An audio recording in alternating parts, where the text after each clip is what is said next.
လက်ရှိကိုယ့်ရဲ့ဆိုင်မှာ customer နည်းနေတယ် customer လုံးဝထင်သလောက်မရဘူးဖြစ်နေတယ်ဆိုရင်တေချာတဲ့ဒီ၃ချက်ကိုမဖြစ်မနေလုပ်ရတော့မှာပဲဖြစ်ပါတယ်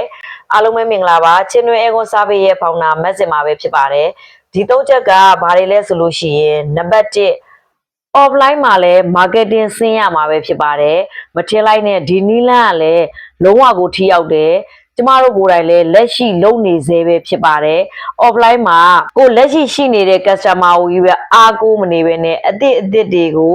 marketing ဆင်းပြီးတော့ရှာဖွေရမှာပဲဖြစ်ပါတယ်နံပါတ်2 online မှာဈေးကွက်ဖောက်ရပါမယ်ဒီခေတ်မှာလုံးဝ business ပိုင်ရှင်တွေအကုန်လုံးသွားကိုသွားရမယ်ဈေးကွက်တစ်ခုဖြစ်ပါတယ်နံပါတ်3 personal branding ကတိဆောက်ရမှာပဲဖြစ်ပါတယ် business owner တယောက်လုပ်ငန်းရှင်တယောက်စိုက်ပိုင်ရှင်တယောက်ဆိုလို့ရှိရင်ရောင်းဖို့ကိုအရင်မလောပါနဲ့ personal branding ကိုအရင်တိဆောက်ပါ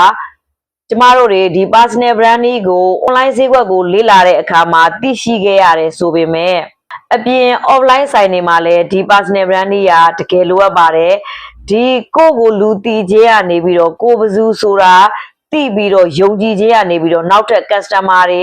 အများကြီးရခဲ့တာကျမကိုယ်တိုင်လက်တွေ့ပဲဖြစ်ပါတယ်ဒါကြောင့် personal branding က offline မှာပဲဖြစ်ဖြစ် online မှာပဲဖြစ်ဖြစ်စီးပွားရေးမှာလုပ်နေပြီဆိုလို့ရှိရင်တော့မဖြစ်မနေတိဆောက်ထားရမယ့်အရာပဲဖြစ်ပါတယ်ဗီဒီယိုလေးကအကျိုးရှိမယ်လို့မျှော်လင့်ပါတယ်နောက်ထပ်ဗီဒီယိုတွေမှာပြန်ဆုံပါမယ်